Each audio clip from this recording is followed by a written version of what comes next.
welcome in, outsiders. Got another great episode of the Outsider Sports Football Podcast here for you. It's August 1st. We're recording this Tuesday evening here. At time of recording, just a little over 2 days, we're going to have our first NFL action, the Hall of Fame game, the Jets and Browns. Yes, it's not the real thing, but it's the appetizer to the real thing. And certainly after all these months, Corey, and making his Outsider Sports Football debut, John, Pauline, we got here. It's time. It's time. Tonight we're going to talk the NFC North. We're going to start our division deep dive series. And I've been seeing all the training camp highlights. I saw a sick George Pickens one-handed grab over Joey Porter Jr. Then he went over and talked trash to Joey Porter Sr. But with all the highlights of training camp do come the lowlights. We're going to talk some of the injury news. Obviously, viewers, you see the Jonathan Taylor shirt behind me. That is a whole saga. I'm not emotionally ready to discuss that quite yet. And of course, we're still waiting for a resolution to that one way or another. So we'll get to that in the coming weeks. But to get started, guys, our quick question of the day. A lot of teams around the NFL released throwback jerseys. I think more than I remember any other year. So which one of these? I know John here, for everyone, he's an Eagles fan, so we still got the Giants-Eagles dynamic here. I know John's answer already. I think it's the objectively correct answer, but which jerseys can't you guys wait to see in action this season? Obviously, the Kelly Green, Eagles Kelly Green. That's the only answer, the only right answer. Every other answer is wrong. Dylan's not here. We don't have to play nice with the Eagles this week. Yeah, go ahead. You feel free to just bully John on his debut show. It's okay.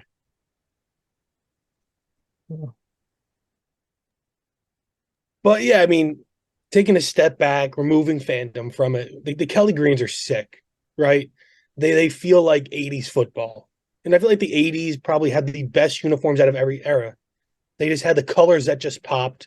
You didn't have these teams that just kind of went like a simple, almost monochrome look, kind of like the Browns, the Giants. Even the Colts, right? They're just the blue and the white. Like, it's just simple. None of this color that popped. You had the Broncos, right? They had the creamsicle orange, kind of like the Bucks and their creamsicles. I had creamsicles in the NFL. I didn't realize that because the Broncos orange kind of looks similar to the Bucks. But anyway, I think my favorite, removing the Eagles Kelly Green, because that's going to live in my nightmares for years, seeing that. Just seeing every single one of those guys just laying on top of DJ just shakes me to my core. But I love the Pats, that red kind of a Minuteman logo outfit, that uniform. To me, that's what the Patriots should be, that just red, white, and blue. None of this dark blue Tom Brady era. Go back to when the Pats first made the Super Bowl in the 80s and rock those. I love that. I don't know about you guys, though. The one I hate that the Titans are rocking the Oilers. That is cultural appropriation. The Oilers are Houston. They belong with the Texans. You don't get to up and leave a city and take that history with you. That history belongs with the city because the city is what makes a team. When you leave, you become a new team. The Brooklyn Dodgers and the LA Dodgers are not the same, right? That's LA. Brooklyn, they still love their Dodgers. A lot of them became Met fans because they couldn't stomach being Yankee fans, but still, they held that. That's pride. So when you move and then you start to like have a throwback, it's kind of like the Ravens having, Browns Day. It just doesn't make sense. The Titans should just, rock with something Music City, create their own uniforms that they can then have throwbacks down the line. But leave the Texans to have that Oiler throwback. That's just my opinion, at least. I'm sure people disagree with me, but I think that's just how it should be. Yeah, definitely a debate to be had about the lineage of teams. Like we were talking about before we hopped on air here. Where do the Browns, do the Ravens have claim to that? Are the Browns in existence again? Do they just pick up where they left off? And even the Colts used to be in Baltimore. So do they have claim to Baltimore's history or do the Ravens do? But for me, I really like Seattle's. I don't know if it's a hot take or not, but I think Seattle's current uniforms are one of the worst in the league. So any fewer games I have to see those, That's a big W. And I do think the throwbacks are really sick too. You like the I- neon green color the rush? neon green work. No, no. As an accent piece, it works with that brighter blue. Any other basically uniform that they have, I'm not a fan of. And you mentioned the Bucks creamsicles. I'm sorry, I just never overly enjoyed it. That's my uniform hot takes for the year. Let's get into the training camp news here. So Joe Burrow had the nation holding its collective breath last week when he went down on the field.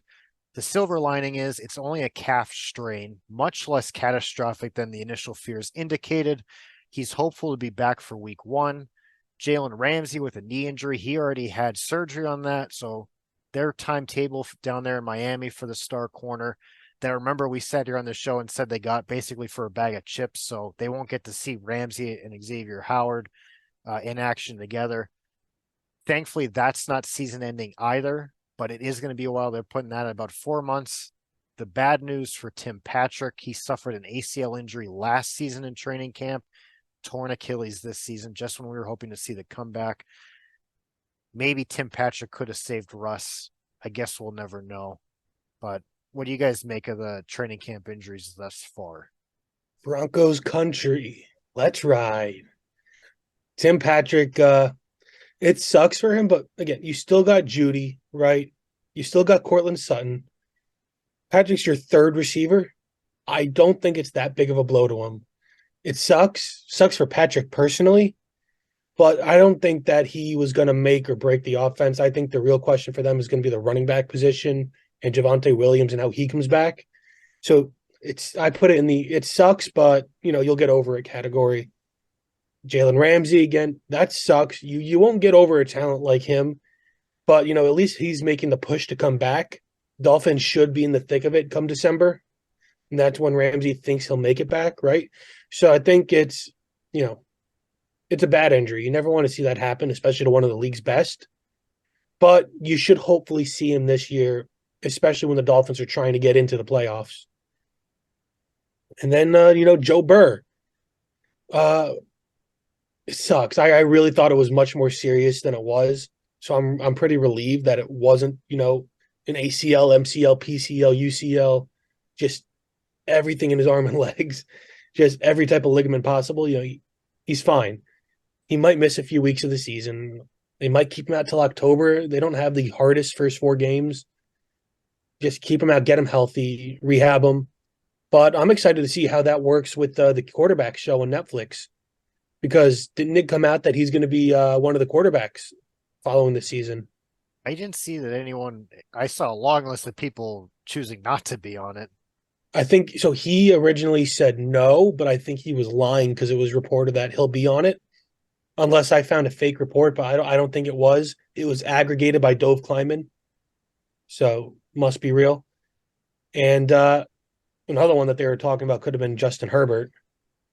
He said he was open to it, but I feel like following Burrow through that injury is pretty interesting TV, and maybe that quarterback show kind of moved past everything going on with the Jets. I hate what's the show called? I can't even. I hate Hard it. Knocks. I hate Hard Knocks. I just think it's so pointless. It's such a distraction that maybe quarterbacks kind of replaces it, and you don't just follow quarterbacks. You can follow a guy like Justin Jefferson. Maybe you follow a punter, right? Matt I Araiza would trying to watch get that back in the league. Matt Araiza trying to get back. I want to watch kicker. Kickers are people Kicker? too, guys. Don't forget. Tell me you wouldn't love to see Justin Tucker singing some opera. But In a heartbeat. exactly. Rodrigo Blankenship would be amazing watching him build some Lego sets. I don't know. He cost us a couple games there. I don't know if I rock with Hot Rod anymore. I'm a big Hot Rod guy, but I think that's it's Ben's guy too, one of his Georgia guys. It is, but I just think that these injuries suck, but it's still early enough in camp where at least a lot of the guys that are getting banged up, they won't miss too much of the season. It's the season-ending injuries that you really got to look out for, and I don't think we've had too many to start off training camp, which is a pretty nice thing to see because you want to see everybody at their best. think there was also an injury here earlier today with the Bills. Josh Allen, apparently like a linebacker hit him in the back of the leg, and he was like briefly seen limping off the field. But I think they said he got looked at by the trainers and then was back, then like bet was back out and finished practice. But like it's scary, and it always seems like whenever better player, I guess, gets hurt in training camp or practice or anything, it seems like even if it's like just a very tiny injury, like maybe you sprained ankle or just got like pulled a muscle or something. It's like it seems like everyone always they blow it out of proportion almost and almost Yeah. make it seem like when you see the reports, it's like headlines like it's almost like they make every injury seem like it's going to be season ending, and then you go and read it and it's like probably out for like a week or two and stuff. But even though some of those injuries and stuff like strained calf and stuff, I know like even like hamstrings and stuff, like you worry because that can be lingering through the whole season if they don't get the rest. So you have to wonder if these teams, try to get him back in and go into work and get him ready for the season to start, or they just let him rest and maybe miss a few games so they're not like it's not nagging them the whole season. Yeah, and that's what the media does. I mean, they see a guy from their standpoint, they see a guy fall over and get carted off, and it's like it comes out an hour or two later. It's hot around the country. This is like a scorching summer, just dehydrated. Nothing to worry about. That's usually how it goes, but sometimes they do need those initial tests with the team doctors and medical evaluators. But uh let's get into our division deep dive. Today we're tackling the NFC North. This was a division that was ruled by Aaron Rodgers for so many years. He was the face of one franchise and the owner of another one in this division. Obviously, playing for Green Bay, owning Chicago. Those days are over. We'll talk about more Aaron Rodgers when we cover the AFC East in the coming weeks. The Vikings won this division pretty handedly last year. They had a 13-4 record. That includes an impressive 11-0 record in one-score games. That I don't think that is going to even come close to happening again for this team this year. Their projected win total sitting at 8.5. They had some big additions: Byron Murphy, Marcus Davenport, and of course the first rounder Jordan Addison. Meanwhile, they bring in Byron Murphy from Arizona. They lost another former Arizona corner in Patrick Peterson. They lost big time linebacker Eric Kendricks and tight end Irv Smith, who obviously wasn't going to play much of a role with TJ Hawkinson now there in town. But My fantasy darling right there, Ryan. Corey's fantasy darling. So, I mean, where do you see Minnesota going? Do you think above or below that 8.5 total? I just want to put my fantasy darling was Irv Smith. I was on him for 2 years, ready and waiting for him to break out, stashing him on my bench, and I got bupkis from him. So The breakout that hurts. But they upgraded that tight end position, right? They made that midseason trade for TJ Hawkinson. And I'm going to the over on the Vikings win, right? You said 8.5, right? And I think they're still going to be a really good team. Captain Kirk is still there. He's still in the prime of his career. He's a good quarterback. He's still somebody you could win with. He's on the better side of average. Somebody that you could, put some stars around him and, watch him do something. I get losing Dalvin Cook's going to hurt, but Alexander Madison finally has a chance to step up. Let him give a try. He's got the talent. And, if that doesn't work out, you pivot. You have such a great offense. Justin Jefferson, right? I mean, nobody was more important to any team last year outside of Patrick Mahomes than Justin Jefferson was to the Vikings' success. And I think he's more important than most of the quarterbacks in the league because the Vikings aren't where they are without Justin Jefferson. So having him there, I would always give the Vikings a chance to win any game. They're not going to go 11-0 in one-score games, but I also don't think they're going to be in 11 one-score games to even have an opportunity to match that. Not to mention their fourth quarter comebacks, some overtime wins. They're a good team. They still got a very good coach.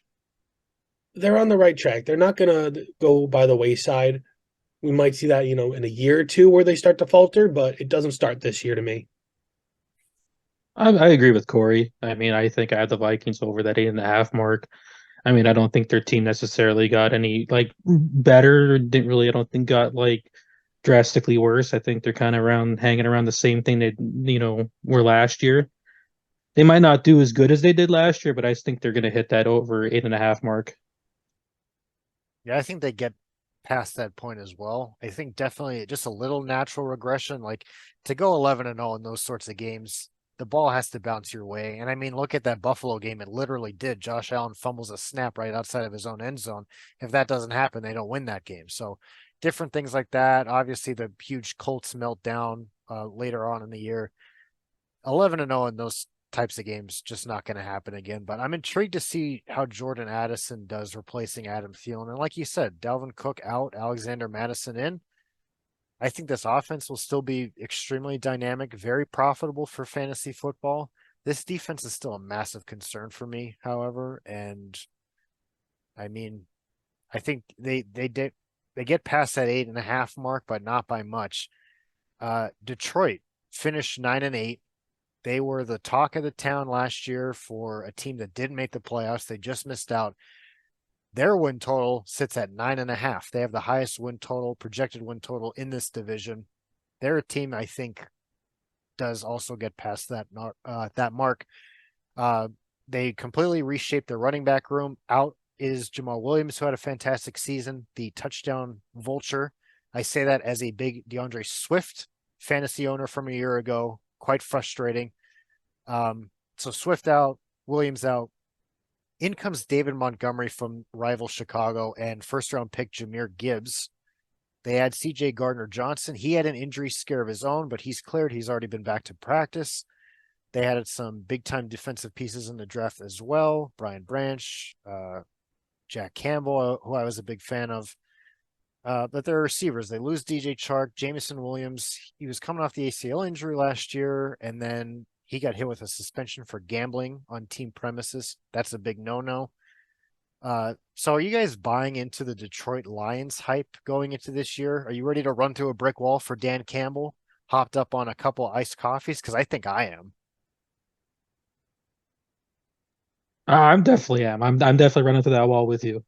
I mean, what? He's coming into what, his third year coaching and stuff, so he's starting to get a hang of it. I think get the players going. I mean, they just fell short last year, but I mean, I think they're coming back in. I think the division, I think, might have got a little weaker there with Aaron Rodgers leaving, and you got some of the other pieces from the Packers leaving, and you don't really know what the Packers have with Jordan Love yet. So, I mean, I think the Lions could almost take the division there.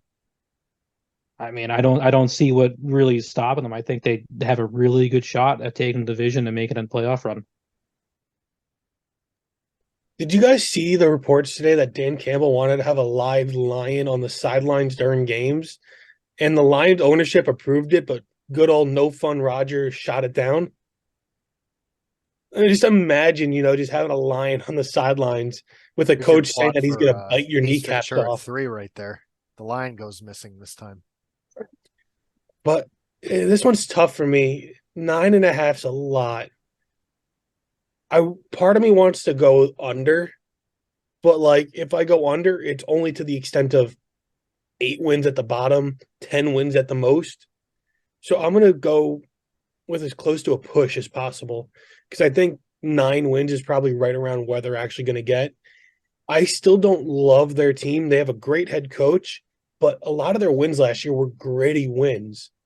I mean, they blew out, the Giants. They murdered the Giants, but they still struggled in some aspects. It's just, I think they're a year away, and once they can get Jameson Williams in, it can really fix that wide receiver room. I don't trust any of their running backs. I mean, I don't love first-year running backs, right? And then on top of that, David Montgomery is not that good, in my opinion. So their running back room is going to be a question mark, relying on a mediocre back and a rookie. They don't really have a standout wide receiver aside from what's his face, The Sun God. the Sun God, Amon-Ra St. Brown. Hell yeah. So you have him. You don't really have anybody to pair him with. Plus, your tight end, you got rid of one of the best tight ends in all of football in TJ Hawkinson. Your defense is getting there, but I'm not sure it's quite there yet. And good coaching can only take you so far. I think they're a wild card competitor, maybe even a competitor for their division. But I think the under is probably the safer bet right now than the over. Yeah, I'm not ready to vault them into the category like with Philly what I think the Giants could be this year, Dallas, San Francisco, some of the more elite teams in the conference, but they'll definitely be in play to the bitter end for this division. On to Green Bay here. 8-9 last year. They lost to Detroit in the final week of the season. That loss cost them a playoff spot. It was a simple win and you're in. Detroit said, nah, you're not going if we're not going. And that vaulted Seattle into the playoffs. But for Green Bay this year, Jordan Love has the keys. They lost Alan Lazard. They lost some of the old heads, Randall Cobb, Mercedes Lewis, obviously Aaron Rodgers, but some other guys too. Robert Tunyon, the tight end, Adrian Amos, former Penn State guy there for John. He's out the door. They had a big draft class, starting with Lucas Van Ness in the first round and a couple other weapons. Luke Musgrave, Jaden Reed in the second round. So we just got to kind of see what Jordan Love can do. And I'll say this in the defense of Jordan Love, because he hasn't looked very impressive in his little limited action thus far. Aaron Rodgers started here and there when Brett Favre was still in town, and even that 2008 season, not overly impressive for Aaron Rodgers. So then we saw what he became. So I'm not saying Jordan Love is going to be the next big thing, but I have learned with this team, this franchise, they like to draft and develop over across the generations. So I will trust them. I'll let the process play out. 7.5, though, I don't think they get beyond 7. Give me the under on that. I just can't imagine they strike oil twice with drafting a quarterback in the first round, getting your franchise quarterback upset at the franchise, having a less than optimal departure with said franchise guy, and then having the new guy that you drafted a couple years prior become, a really good quarterback. It's a miracle it happened once. I don't know why you would bank on it happening twice. Love hasn't looked good in his limited action. And honestly, you don't hear reports out of camp saying that he looks all that great either.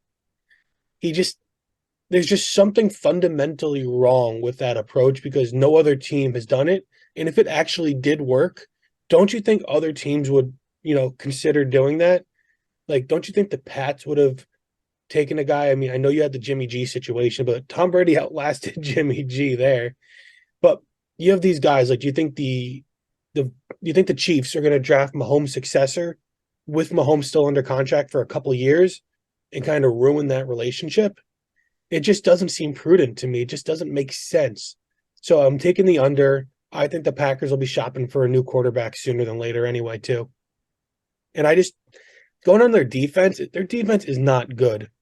The Packers are going to have a real struggle this year against a vast improving NFC.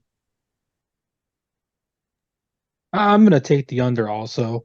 I mean, you can talk about Jordan Love and all that stuff and everything, but you really don't know what you have yet. I mean, he hasn't played a full season yet, so it's like you can speculate all you want and stuff and say that he doesn't look good in training camp and all that. And from the limited time he played, he didn't look. There's no flashes of greatness.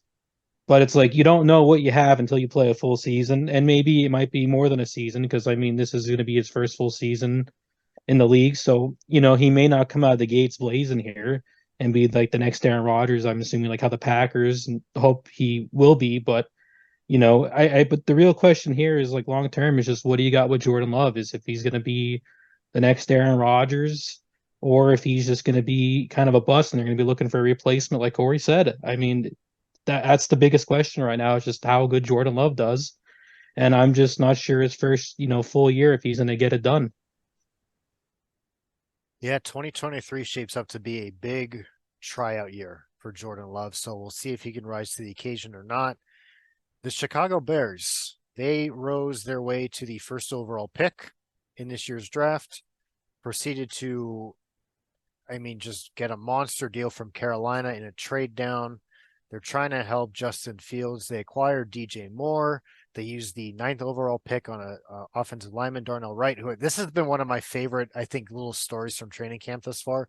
So Darnell Wright, the big offensive lineman, like 330 something pounds, accidentally did the wide receiver conditioning test throughout the offseason. So he showed up to camp and the coaches are like, wow, you're in amazing shape. He's like, I did the receiver ones, not the offensive line ones. So I'm interested to see might coaches start adding a little more time and distance to the offensive lineman running.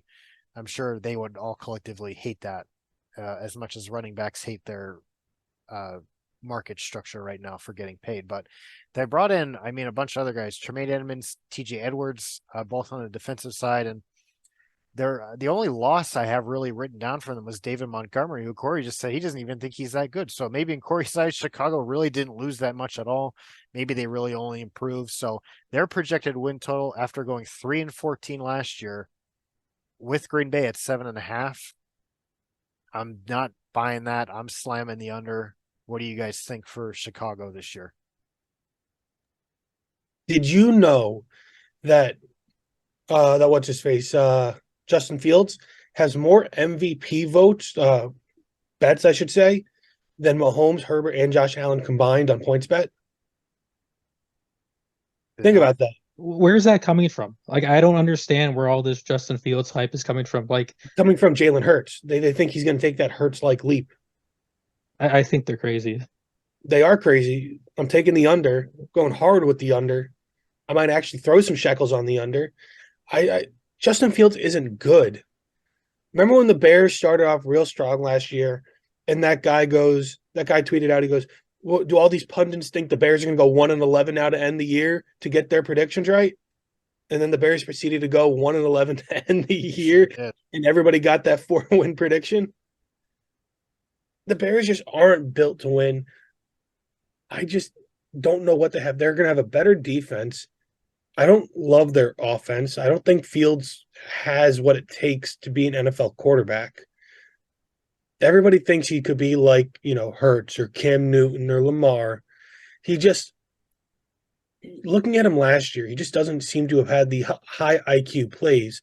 His biggest highlight last year was doing slip and slide on the field. I just don't get the hype there. I'm hitting the under.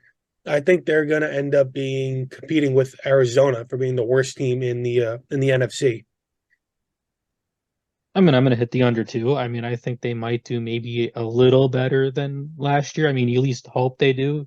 Because I'm assuming you're the Bears, you don't want to repeat of what happened last year. But I mean, maybe not. I mean, maybe they want another high draft pick. Who knows? But I mean, I just don't understand where all this Justin Fields hype's coming from. Like, one day I just look out online and everyone's just going like he's next, like Corey said, next MVP. Bears are going to run the tables. I'm seeing all this, and it just seems all unfounded. Like they're just making stuff up to talk about and get clicks. Like I don't even know where this is founded in other than just like very, very high speculation founded on nothing. It just seems like a load of nonsense. I mean, they're not. They're not anywhere near that. I just don't. Justin Fields he's not the guy. He's not that guy. He's not going to be the next Jalen Hurts, Cam Newton, Lamar Jackson. He's just not. If he was, you would have seen it already. He's just not going to come in this year and he's just be that quarterback. I really don't know where all of it's coming from, and they really need to stop with it because I think a lot of people, probably a lot of Bears fans, getting their hopes up, and it's just going to get crushed once the season comes. Before we give our final predictions, let me put a different perspective on this. You guys both obviously not a big fan of Justin Fields. I'm not one of those guys saying he's going to have an MVP season. I think he's okay. Do you like Justin Fields for fantasy? Because Corey, I do disagree. You saying his best highlight was playing slip inside. He had a lot of monster runs. Now that's not helping the quarterback narrative. He's probably closer to what people think Lamar Jackson is, just a running back playing quarterback, but uber valuable for fantasy with that rushing upside. With that perspective, does that change your opinions a little bit? Even for fantasy, I put him outside the top 12 fantasy viable quarterbacks. Really? Just off the top of my head, you got Mahomes, Burrow, Herbert, Allen, Hurts, Lamar, right? That's 6 right there. Then you get into Trevor Lawrence, Tua. These are guys that even Jared Goff and Daniel Jones, I think, have higher fantasy upside than him. I think they're more viable options. And I know that there's other quarterbacks that's just slipping my mind that I'm not even thinking of since I'm not looking at a list. So I just think that he's a bubble candidate in a 2 QB league in a super flex. Yeah, you go for it. he could be a nice streamer option. Or if you go quarterback very late, then yeah, he's a nice option. I just don't know if I trust him. You don't want him quarterback to constantly use their legs. You want them to be able to throw too, and he just hasn't shown that he's proficient enough with that.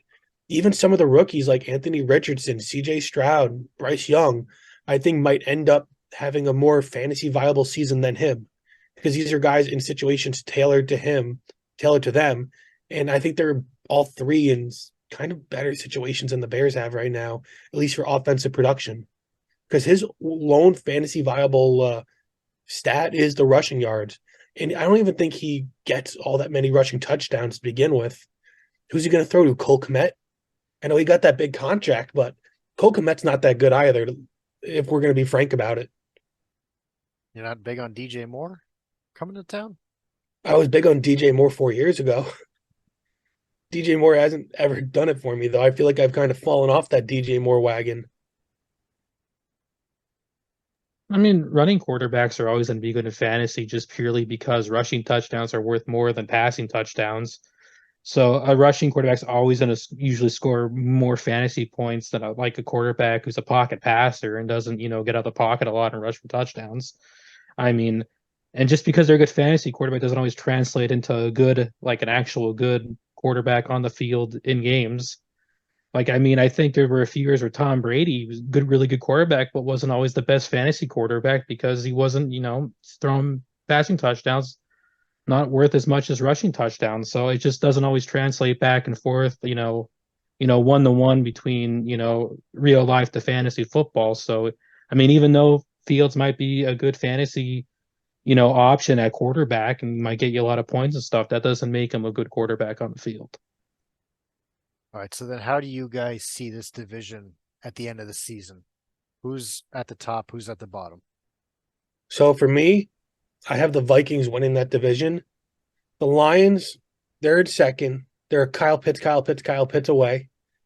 I had to throw that in there. But I do think the Lions end up falling short of the Vikings, followed by the Packers and the Bears in the cellar. I just think those two teams are going to battle it out for being bad. But I think the standings don't change from last year. I think we get a pretty similar feel with, the Vikings coming down a peg and the Lions maybe going up a rung, but still having a slight difference between the two in the level of competition. I have the Lions winning the division. I'm really high on the Lions this year. I think, Dan Campbell's going to come in, going to coach the team. They're going to lead the teams and lead the team to the division win. And I have the Vikings just falling short behind the Lions this year, not making it. Maybe they'll be like a wild card team. And then, anything short of like Jordan Love coming in around the tables, Packers third, and then the Bears last in the division like last year. I don't see them changing too much. So I have the same order as you, John, but a little bit different. I think I have the Vikings and Lions both at 10 wins, with the Lions actually having the tiebreaker that gives them the division. Packers, I think, lose a few more games than they did last year, and the Bears do win a few more. I'm a little higher on Chicago, apparently. Not as high. Like, I'm not expecting anything great. I'm talking about 5 wins. And I think Green Bay goes down to like 6 or 7. So the gap there shortens, but still Packers in third, still Bears in fourth. And I think I found the big bet between Corey and I. Who's going to be the better fantasy pick in the 5th or 6th round, Kyle Pitts or Justin Fields? We're going to have to keep tabs on that as we go through this. How many playoff teams do we see coming out of this division realistically? 2 at most. 2 at most, right? More than 2. Do we think that there's a better chance for 2 than 1 or 1 than 2? I think 2, because I look at, and we'll talk about the NFC South. I think they send 1. And then I think the West and East both send 2. I think really it comes down to the NFC East. I think the West might send 2. So if the East is going to send 3, it's because the North sends 1. Right. I mean, the East could legitimately send every team in this division. They almost did it last year. Yeah, very close to doing it last year. Washington wasn't eliminated until week 17, I think. I mean, think about that. Sending every team in your division to the playoffs. Wild. But that's going to do it for today's show. All right. Like I said, football is back. The Hall of Fame game is this Thursday. We're going to react to that, some of the other training camp and preseason news.